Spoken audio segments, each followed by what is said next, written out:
Bonjour et bienvenue dans ce nouvel audio pour poursuivre ensemble notre étude annuelle, l'éducation au service de la vie. Aujourd'hui, nous allons considérer l'éducation comme un chemin qui a pour but d'éveiller à la liberté. Ce qui est limité étant contraire à la liberté, nous verrons que ce concept peut se lire sur différents niveaux et qu'il ne saurait être défini une fois pour toutes.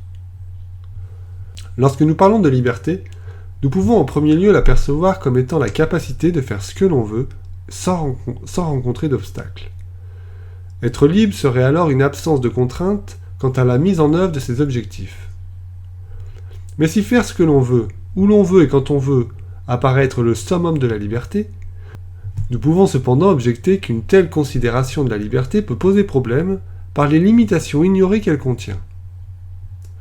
En effet, si je suis dans la croyance que je peux faire tout ce que je veux, je peux également nuire à mon équilibre, en allant à l'encontre des lois naturelles, que ce soit par manque de connaissances ou par confrontation des extrêmes. Ainsi, l'ignorance et les excès peuvent à plus ou moins long terme entraîner différentes maladies sur différents plans. Et si mes conditions physiques et ou psychologiques ne me permettent plus d'accomplir ce que je désire, ma liberté devient caduque. Par ailleurs, si je fais ce que je veux, cela impliquerait que je peux nuire à autrui.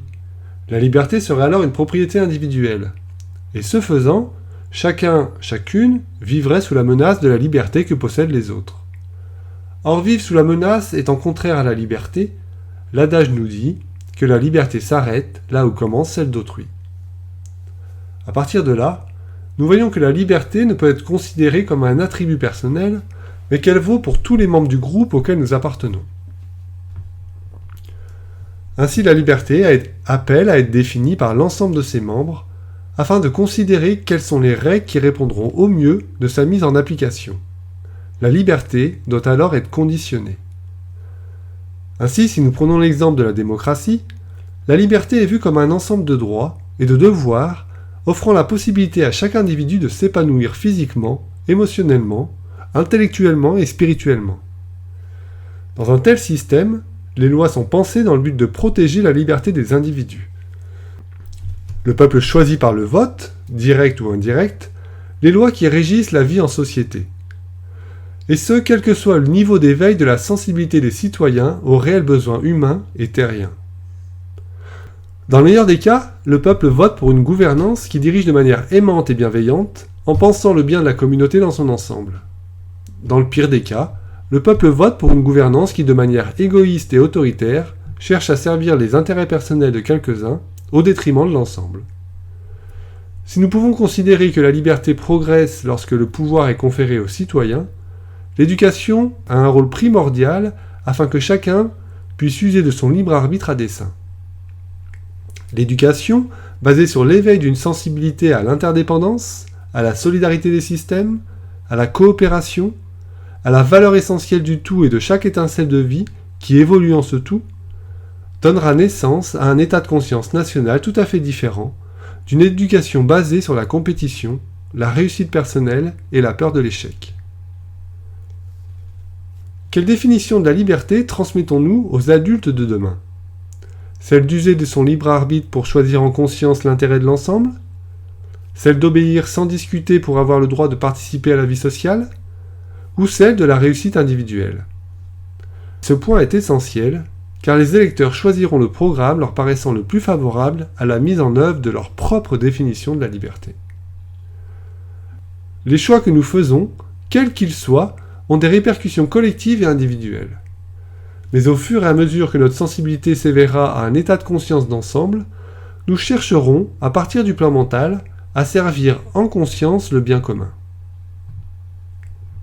Avant cela, il s'agit d'un aller-retour plusieurs fois répété entre moi et le monde extérieur, permettant d'éprouver un certain nombre de sensations agréables et désagréables, qui sont ensemble la base à partir de laquelle nous réfléchissons pour éprouver la liberté d'exister personnellement dans ce monde de la manière la plus jouissive possible.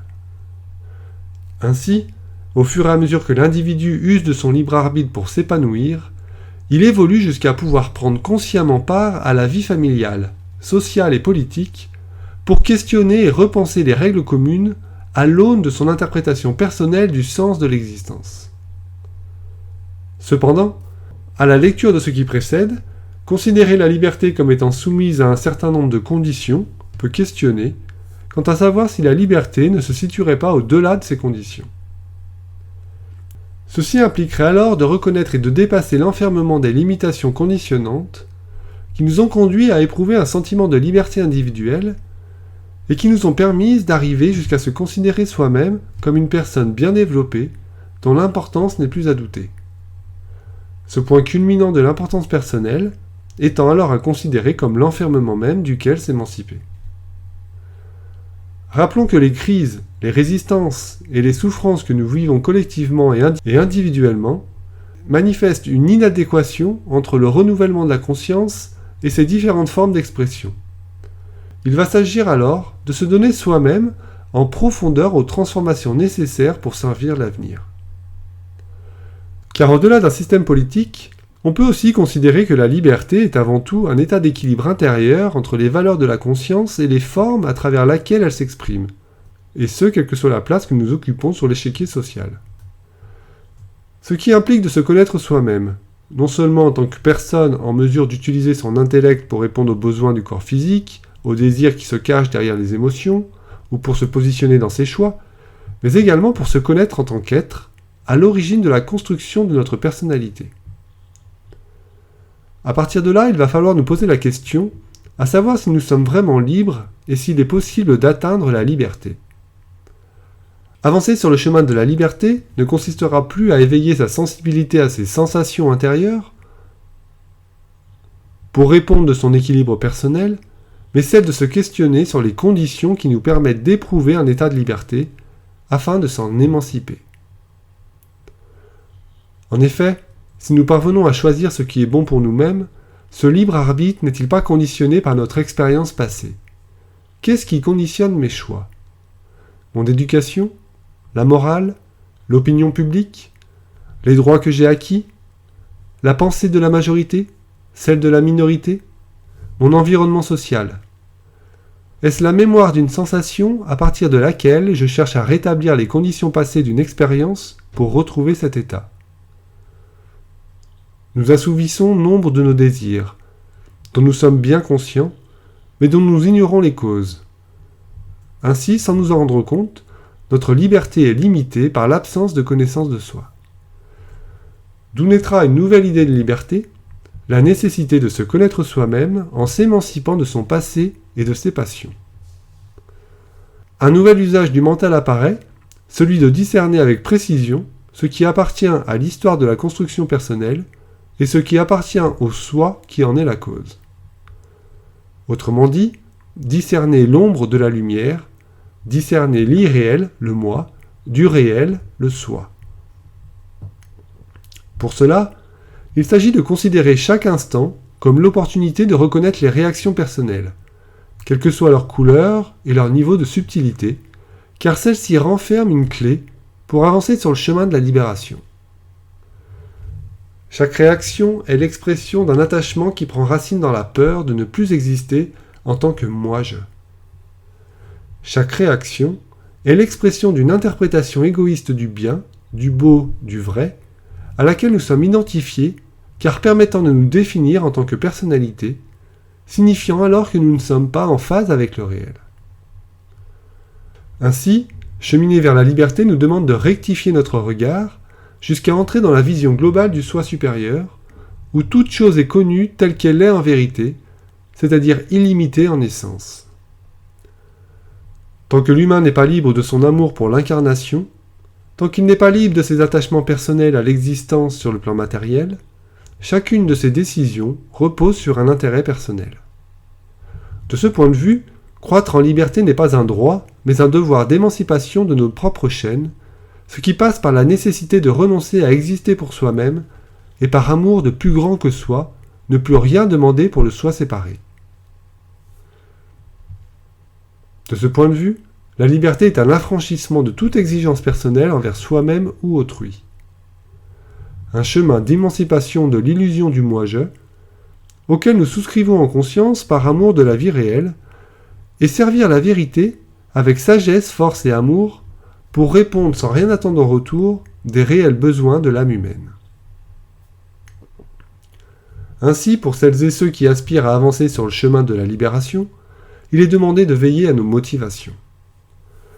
Ce qui demande, par une analyse mentale, de passer en revue son égocentrisme, de l'étudier sous différents aspects et là où il se cache, le débusquer.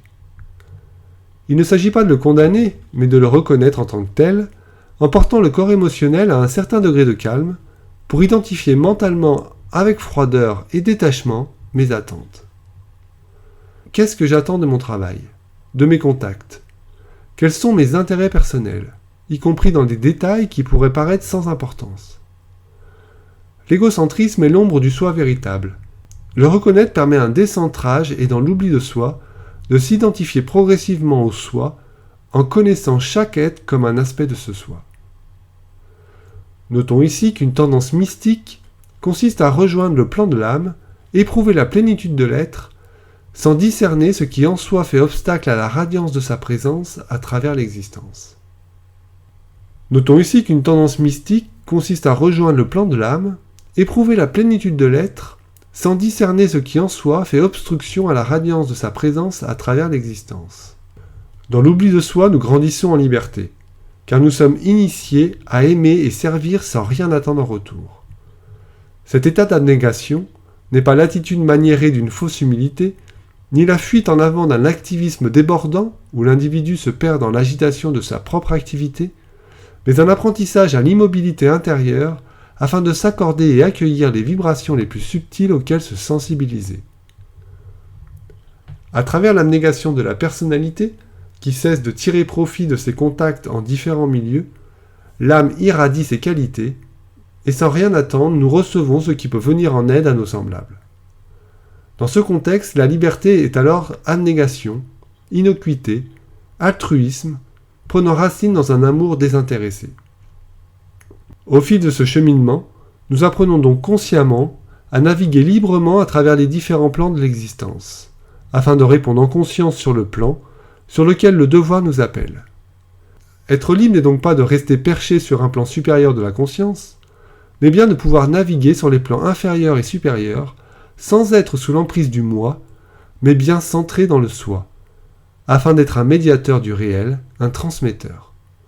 La liberté engage à servir, sur les plans les plus denses, les vibrations plus élevées du soi, car nous ne nous attachons plus à récupérer personnellement l'impact de ces vibrations.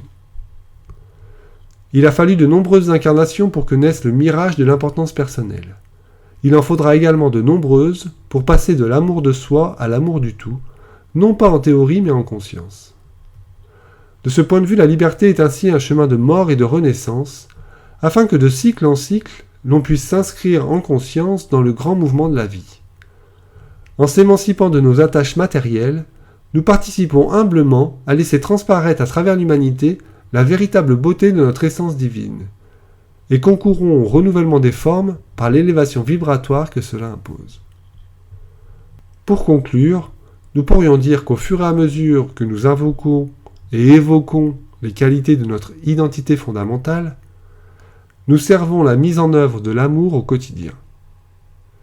Par ailleurs, considérant que nous avons choisi de nous incarner en conscience, nous pouvons considérer que nous avons fait le choix de servir le dessein divin avant même notre entrée en matière, et ce faisant, nous n'avons pas d'autre choix que celui d'y répondre jusqu'à sa pleine réalisation. Alors puissions-nous apprendre à oser se voir les uns les autres, tels que nous sommes au-delà des apparences, pour concourir ensemble à la gloire de la vérité.